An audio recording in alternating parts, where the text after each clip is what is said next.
Hello दोस्तों, आप सभी का दिल से स्वागत है हमारे चैनल पर। आज हम फिर से डूबते हैं बरसर्क की अंधेरी दुनिया में जिसे महान कलाकार केंटारो मियुरा ने रचा है। अब इस चैप्टर की शुरुआत करते हैं। गट्स जब अपने दांत ग्रिफिथ के हथियार पर कसता है तो वो उसकी स्वॉर्ड को अस्थिर कर देता है और दोनों पहाड़ी की ढलान से नीचे गिरते हैं। गट्स ऊपर होता है और ग्रिफिथ को मुक्के और लात मारता है।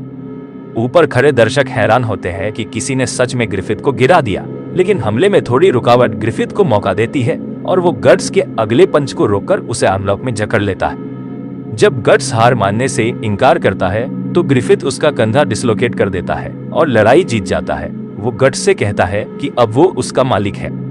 कास्का वहां से चली जाती है, जलन में कि ग्रिफिथ ने कभी उसके या किसी और में इतनी व्यक्तिगत दिलचस्पी नहीं ली। रात में जब गट्स अपने टेंट में कंधे की चोट से उबर रहा होता है, वो बाहर कॉर्कस और बैंड ऑफ द फाल्कन के 6 और सदस्यों की आवाजें सुनता है।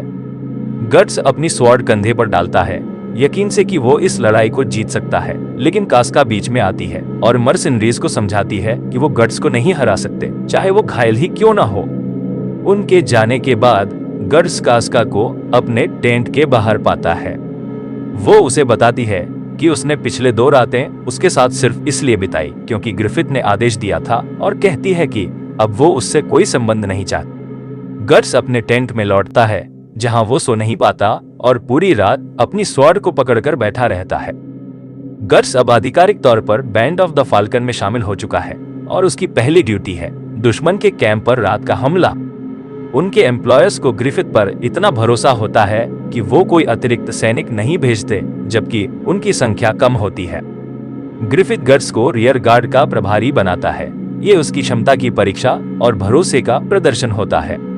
रियर गार्ड का काम होता है सेना की पीछे की ओर दुश्मन के हमले से रक्षा करना, और इसमें मौत का खतरा सबसे ज्यादा होता है।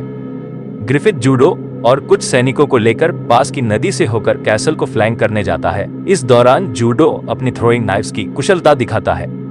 गट्स सारी रणनीतिक बढ़तों पर ध्यान देता है और प्रभावित होता है कि ग्रिफिथ ने ऐसा प्लान बनाया। ग्रिफिथ हमला करने का आदेश देता है। आगे और पीछे के ग्रुप दुश्मन पर धावा बोलते हैं, उनके सामान और गन पाउडर को नष्ट कर देते हैं। ग्रिफिथ जानता है कि गन पाउडर एक्सप्लोजन से लगी आग हवा के साथ दुश्मन के टेंट तक पहुंच जाएगी, इसलिए वो बैंड को भागने का आदेश देता है। गट्स इस तेज ऑपरेशन से बेहद प्रभावित होकर देखता है कि दुश्मन की बड़ी कैवेलरी उनका पीछा कर रही है। वो खुद को मजबूत करता है और लड़ाई के लिए तैयार होता है। इरादा करता है कि वो बैंड ऑफ द फाल्कन की रक्षा करेगा। इसी के साथ ये चैप्टर खत्म होता है। अब अगले चैप्टर में क्या होगा जानने के लिए इस चैनल को सब्सक्राइब कर दीजिए। मिलते हैं अगले चैप्टर में।